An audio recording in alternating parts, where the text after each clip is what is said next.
This is it, the Batman Dark Knight's Metal.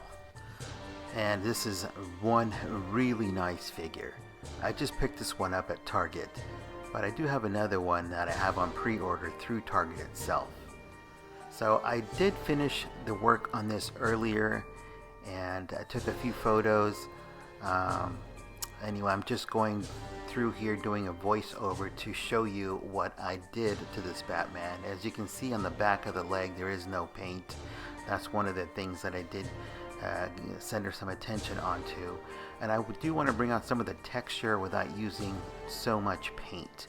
So I'll be using grays and blacks and some silver to bring out some of that texture. On the black, I will be using a graphite powder, especially on these belts and down on the boots. And you'll see the big difference in how it makes the texture on the boots look more like leather, especially on the jacket. I'll apply it on there too so you can see the difference.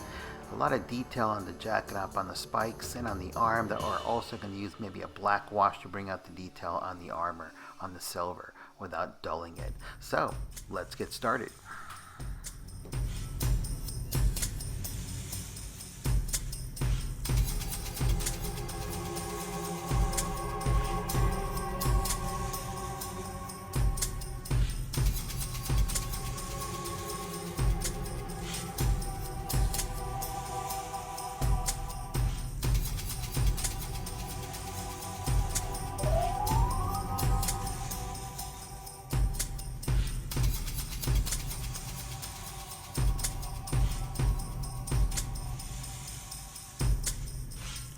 So pulling this thing apart is actually very simple. It did not take a lot of force to either pop off the head or the arms. The legs themselves, they come off by using a small screwdriver and just prying open the clamp that holds it together. And the nice thing about pulling it apart is that now you can actually work the figure an individual piece at a time without getting paint or excess paint on anything else. And that way it's easier to maneuver from one angle to the next. But just look at the amount of detail that's on here. Now the graphite is really going to accentuate the black tones, and really it's going to pick up the light that much better so that it looks like you used paint, but really you're just using graphite to pick up the highlights. Especially on the boots, it's really going to make those boots look more like leather. And by having individual pieces, we can actually get into those joints a lot easier so that we can paint them without manipulating the entire figure. Here's where we have a small problem. The glue that they used to glue the jacket down didn't really make it to the peg where it's supposed to go into. And if it did, it would have been a real pain to remove that jacket. But I'm glad it didn't make it in there. So these are a few little details we have to clean up before we add paint to the actual torso. Now the trunks themselves, the vinyl belts, those are going to be easy to work, and we'll actually add another gray wash to these as well as the torso so that they match. But anyhow, let's get started with the project.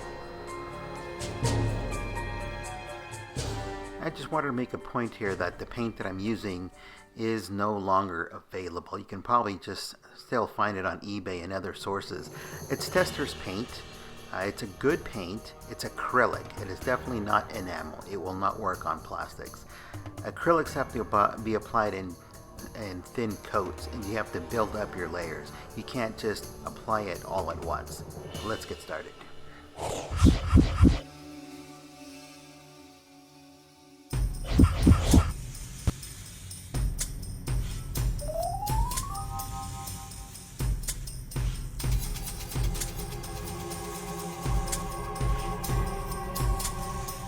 So this is our graphite powder, and this container will take you a long way, a lot of figures. It's the same stuff that's in your pencil lead. That's what your pencil lead is made of. Except now this is in a powdered form that you can actually brush on. We're going to use a small brush to be able to get into the different crevices, and we're only going to apply it to the locations that are going to need it. We're not going to apply it onto the gray. And by using a small brush, we'll be able to pinpoint where we want it. It's not taking very well on the unpainted surface. So we're going to stick to the black areas or the black plastic and apply it there. And right away you can already see how it's picking up the light and it's giving you a different tone just by applying it. And there's no paint here. This is straight graphite onto the plastic. Now it is messy, so make sure you have a drop cloth to protect your table or your workstation. And you can use gloves if you want. I did not. But definitely if you're going to be doing this, you're going to have to wash your hands before you move on to the next part of your project. But you can see how that light picks up the boot picks up the light, and it makes it look more like shiny leather instead of shiny plastic. It's going to make all the difference. And in the photos that some of you have already seen, it's only the light that's picking up. It's very, very little of the silver that you saw in the picture. You'll see that throughout the process here. Let me speed it up and let's get this thing moving.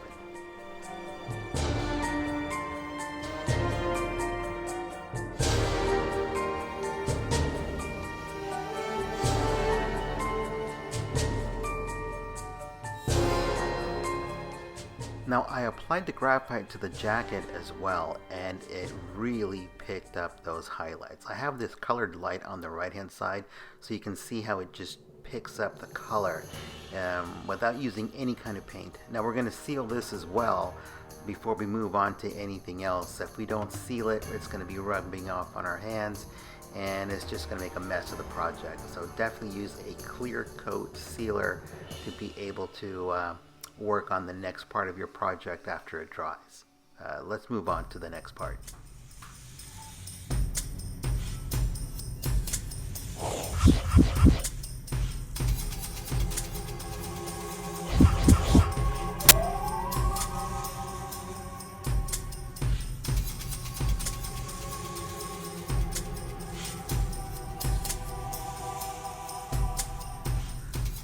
So before moving on to a next step, it's very important to clear coat each individual piece. I use my Badger 150 airbrush to load it up with a milky consistency of the Model Masters semi-clear coat for each individual piece. I applied 4 coats to each one, letting it dry between coats, and I used the airbrush without pulling back on the trigger, just letting the air hit the piece to dry it even quicker. And that way I could apply it quickly in a second and third coat. So I also applied the clear coat to the jacket, as you can see here. I don't want that graphite to be coming off as I am handling the piece while I'm painting the spikes or any of the buckles that are on the side. So each individual piece is clear coated with 4 coats before moving on to painting the details. And let's move on to the next step to show you what those details were.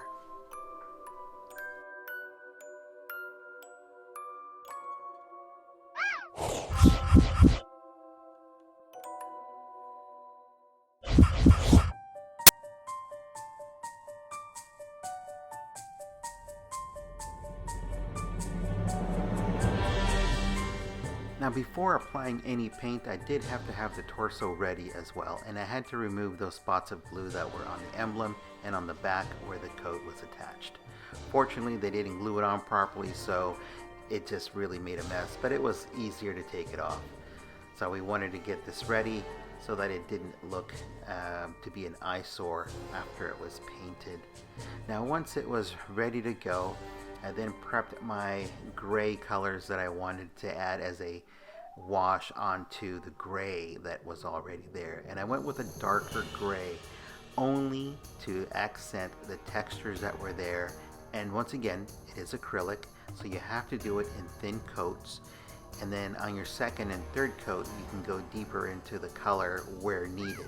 And that's where I added it to the shadow areas. And here you have the final result on the right and the unpainted on the left.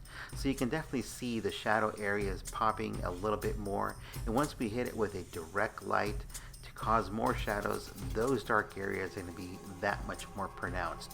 But it'll look that way even when without any direct light hitting it. So in a lot of the photos, it's the way the item is lit that makes it even more dramatic, creating shadows where there otherwise weren't as visible, And where there are, they're more accented by the shadow created by the light casting on it.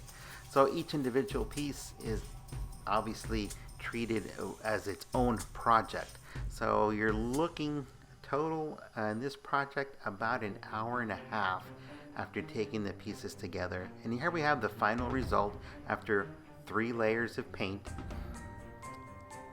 And as it applied it, it's just a wash, and then removing it with a wet paper towel, not wiping it, but just dabbing the towel over the parts that I needed to remove that paint without going into the texture. Let's move on to the next step.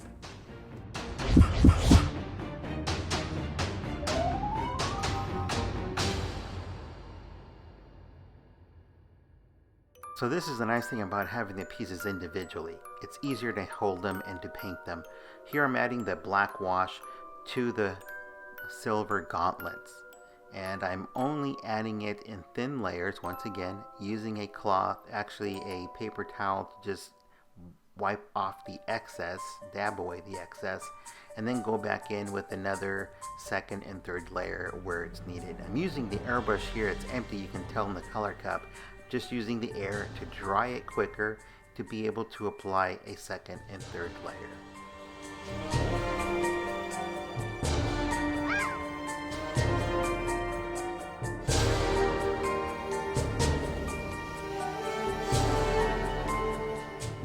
So I took the black and I added a little bit of silver to it, and I started to put it into the crevices that are in the skulls on the belt and also on the chains, and I let it dry just enough so that it would stick. Once again, I did this in layers as well, and then I took a wet paper towel again and very lightly dabbed away the excess paint, only leaving what was in those crevices to dry, to really give it those dark shadows when it was hit by direct light, or if it's just in standard light, it would still look that much darker. Then proceeded to do the same to each of the legs, and I also mixed in a silver paint with black, making it a black metallic, and that way it looks more like a metal once applied to those dark areas. So that way it looked more like an actual piece of tin or metal around those areas. I then added it to the belt one more time, and this is the finished look. Once you add that black and silver mixed in together, you do a dry brush, only to the texture, going against the grain, not painting the boot. In the actual photos, it looks like you painted it silver, but it's actually the graphite that's picking up all that light, and it's just those textures that you hit with the dry brush that make it look that much more highlighted. It looks pretty impressive. It doesn't really pick it up as well on the film here, but you can actually see that in person, and it just really makes you appreciate all the detail they put into this figure.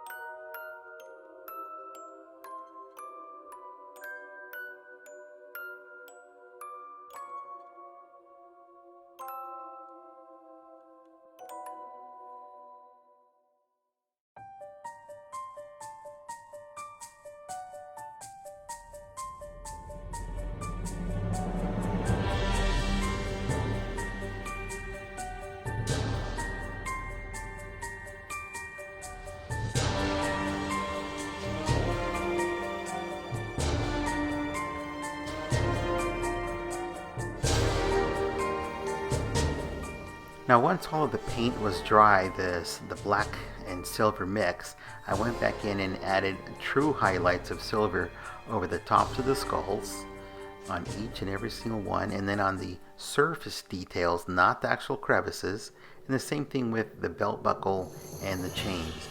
And then I did that very lightly on some of the other pieces as well that needed it.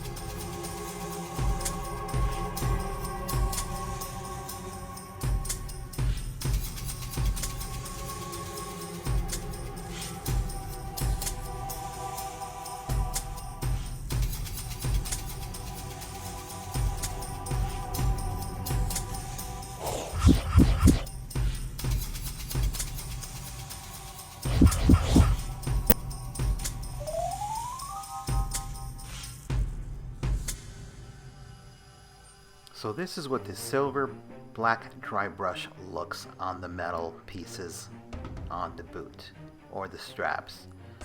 But we're going to go back in and then add some true silver highlights to very specific areas. Once again, dry brush, so it's very, very light on the texture and only on the areas that we want to pick up to show more wear and tear on the metal. Once you see it in person, it'll really, really stand out, and even more in some of the photographs depending how you light or have your figures on your display case.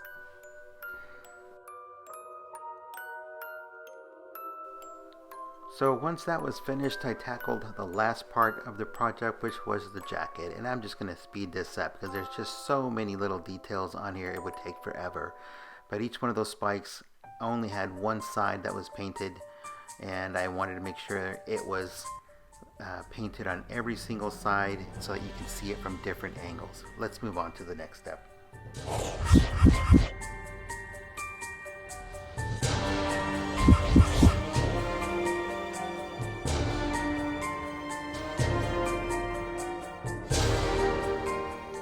Well, here you have it. This is the final product. It's fully painted, clear coated, and it's totally dry. It's ready to be reassembled. And already you can see just by looking at these pieces that are unassembled how much better it looks than what the original product was in the box. Now the sides itself, I didn't show the paint process, but it's the same. It's a dry brush technique used on the actual piece itself, and then I went over with a different color on the wrap with the grays and white and a little bit of yellow to make it look like it's old. But it's the same process, and I clear coated that one as well too. But you can see how the jacket just picks up that color on the light. It just looks really, really impressive. Look at the boot. Look how way it picks up the light now. And now that it's dry, you can just handle it from every angle. And look at the trunks. It really, really picks up the detail. The arms themselves pick up all the detail. Look at the graphite on the shoulder and on the elbows. It just really picks up that light very, very nicely. But through the magic of time lapse, let's put this thing back together and show you the final project on video.